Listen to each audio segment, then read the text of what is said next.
So thanks very much, Ed, for agreeing to join me today.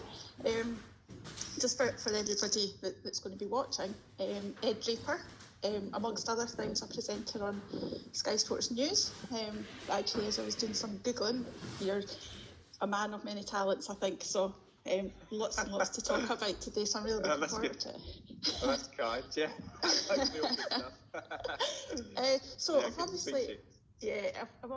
I've chatted with Nick Powell and Tom Height. So it was actually Tom who had nominated you. I think he had nominated you before he actually spoke to you about it, so not him. Just got an email, but that's all good. Yeah. The feedback from both of them was really good.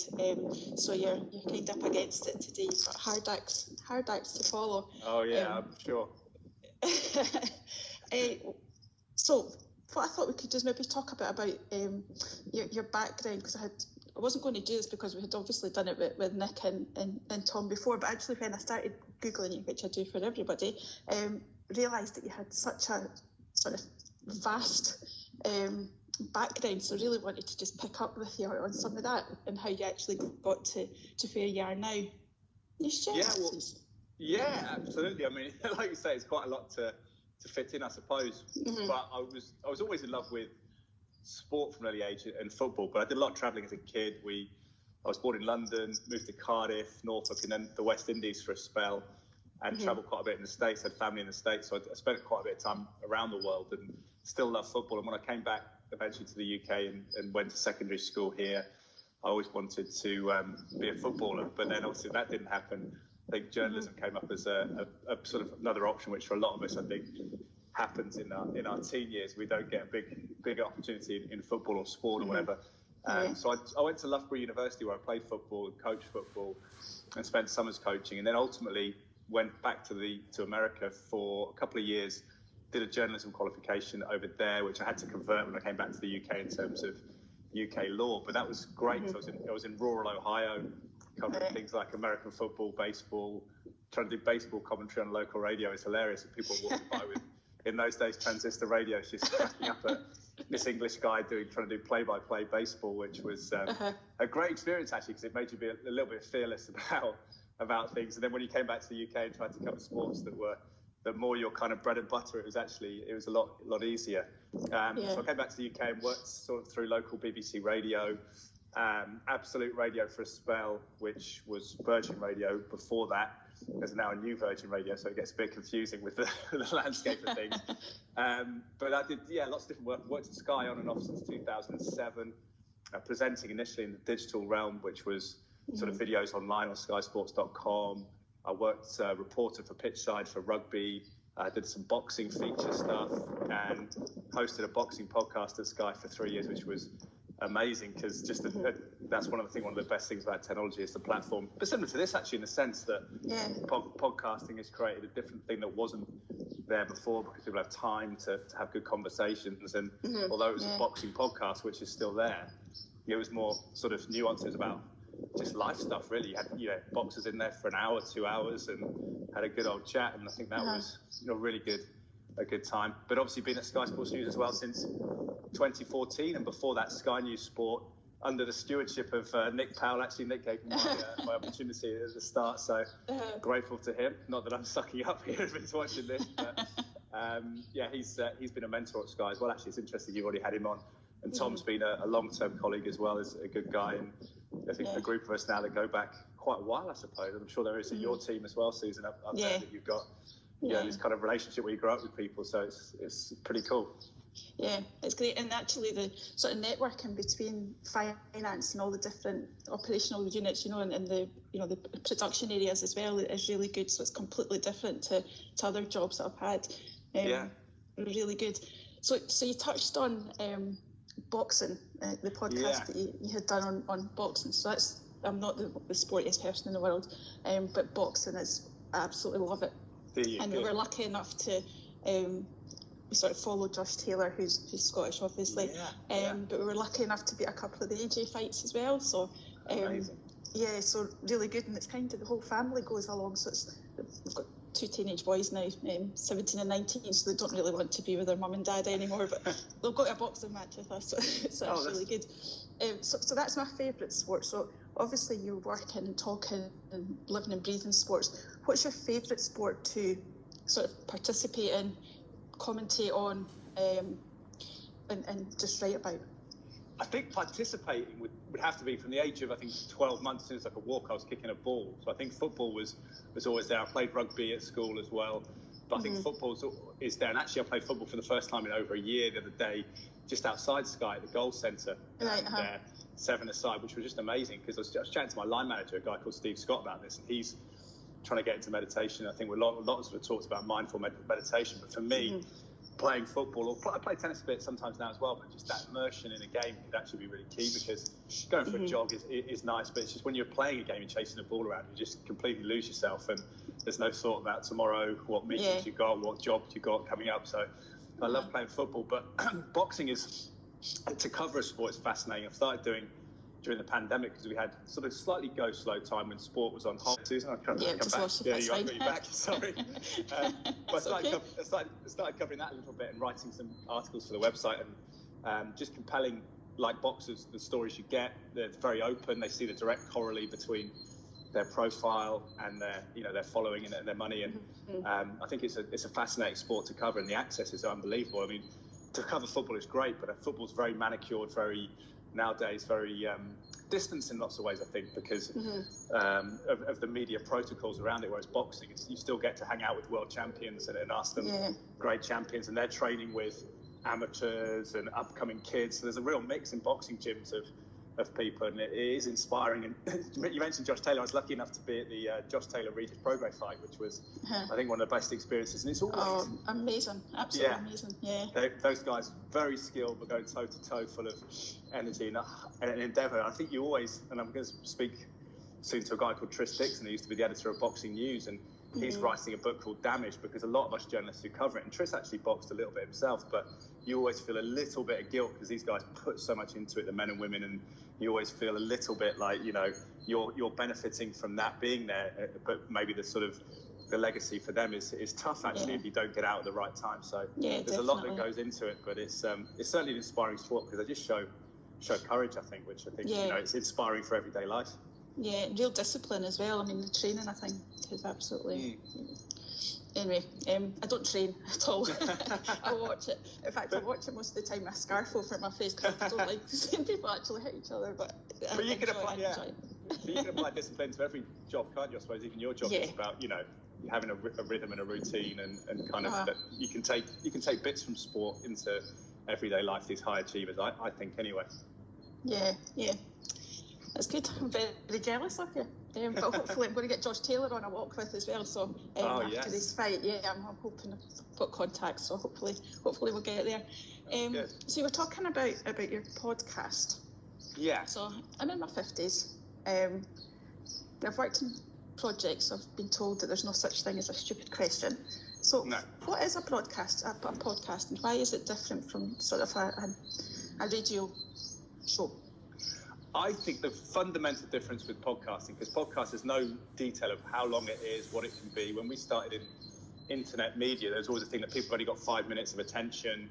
You just quick, short, sharp, clickbait kind of culture. But actually now podcasts, you see some podcasts are 3 hours long, some are 10 minutes long, some are 5 minutes long. So it's not the length. For me, it's just the freedom removed from linear constraints. So on radio, when you work radio, you have junctions. So you have the news, you have time. Basically, you look at a time slot, you have to fill it. So what they typically do is put loads of guests in a running order. And we have this issue a little bit at Sky Sports News. You're always hurtling towards the next commercial break. So it's very under pressure throughout in terms of time. You can't allow read. Whereas for me, a podcast to a break or something. I missed you. I lost you there.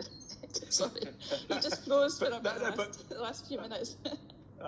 Sorry, so no. But for me, I think you froze mine, but I think the podcast is just basically free from time constraints is how I see it. And it's something that people can consume whenever they want to. It's not on at a certain time, and you can make it whatever you want it to be, which I think is nice, and you don't feel under any pressure to speed things along. It's nice, it's free.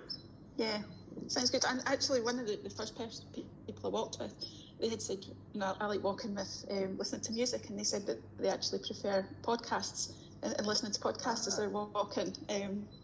So yeah, interesting. So the podcast's still going on just now. Is there one that you prefer? Do you prefer the podcast onto the presenting on news, Sky Sports, or is it kind of unequal? Oh well, my podcast on the side is just a little bit of fun actually. It's just sort of labour of love, whereas that's something I don't do as often. I mean, I love the cut and thrust of Sky Sports News. I love Sunday afternoon is a good slot because obviously Jeff Stelling has Soccer Saturday tied up, which is kind of the pinnacle of sports reporting is Saturday afternoon typically, because that's when all the stuff's happening. It's a little bit different in the pandemic because we've got football every night in the Premier League, so that's a little bit different. But I love Sunday, and we're trying to at the moment update Serie A, Italian football, as well as the Premier League, as well as Championship football, Scottish football. It's all the whole mix. So it's that's a real different challenge. That's a kind of be short, punchy, succinct, accurate, and at the end of that, you feel like your brain's been in a washing machine. It's good fun. So it's that. So I love that. So I love the variety. It's a very different thing to a podcast. So I think that on the side, but the podcast has just enabled me to be a little bit indulgent. That's the one I do at home on my own. So it's nice to just have a chat to people, and it's interesting. I've got to know more about. As I say, I wanted to be a footballer, but I've met a lot of the local footballers to me, and League Two footballers in Cheltenham Town, where a lot of my family's from, and spend time with them on the podcast. And that's interesting because people really appreciate those interviews because they're not as readily available as maybe some of the superstars are. So it's but it's been a good insight into their life, and it can be a tough life actually. You realise if you're not the top tier of professional sport, it's quite hard, a lot of uncertainty, and you don't have a long career, so you're constantly looking at your backup plan. So I find things like that really interesting. Yeah, that's really good. Thanks for sharing. No worries. And then the other thing that Tom had said that I should ask you about is, but not give you too much time to talk about it, just in case you sent me to sleep, was your sleep study. Said that you're really into sleep study and things like that. Well, I think this came up because Tom's a wellbeing ambassador at Sky, so he leads these wellbeing meetings, and I just brought it up because I suppose, as I say, I went to Loughborough, I studied sports science, so I was always, and my dad's a doctor, got loads of doctors in the family, so I've always been big about health and stuff. But I suppose I'd always thought about it as maybe diet, kind of exercise, things like that, maybe vitamins, but I hadn't really thought about the fundamentals of sleep. And I heard a shocking interview actually with a guy called Matthew Walker, who's from the University of Berkeley and studied sleep, and they were just saying how important sleep is for every aspect of your health. And I hadn't, I think there's been, when you're up and coming in your career and stuff, you're always like, all right, I'll take this on, I'll do that, and you sort of think you're doing the best thing, like keeping busy. But actually, it just seems that it's so positively associated with well-being, with staving off illness, with your immune system, with your mental health as well. That it was quite a wake-up call actually, literally to sort of to think about that. And as you get older, and to think actually, it's not all about putting your foot down and exercising more. It's actually just about sometimes making sure you get enough rest. I don't know if you found that as well, because you've been a little bit poorly, haven't you, as well? I don't know whether you've thought about rest as well. Yeah, so I kind of just listened to my body, especially when I was going through treatment and things like that. And if I needed a rest, I had a rest. And I think, I was, touch wood, I was really lucky that I didn't suffer really badly from chemo or anything like that. And I think it was just because I gave in to sleep, really, when I needed to. And similarly, if I've had anything else sort of wrong with me, you just got to let your body get back to some kind of normality. And it's a healing process, isn't it? So, I do like my sleep as well. I've never really had a problem with sleep. Hello, back. Sorry, I just disappeared there. We nodded off there. So talking about sleep, but no, it was just an interesting thing. It's funny that Tom's ribbing you about that, but that's something I mentioned before in the wellbeing meetings. So something to bear in mind. And I think the pandemic has allowed us to slow down a little bit, hasn't it? That's been definitely one of the positives in a sense. Yeah, it's given us a completely different outlook, I think. Although we're all sort of desperate to get back to some normality, I think there'll be quite a few things that stay, which will be good. I think take a lot more appreciation about things, so hopefully that stays. Yeah, definitely. So it's been an absolute pleasure. You've been amazing to talk to. I could speak to you for hours, actually.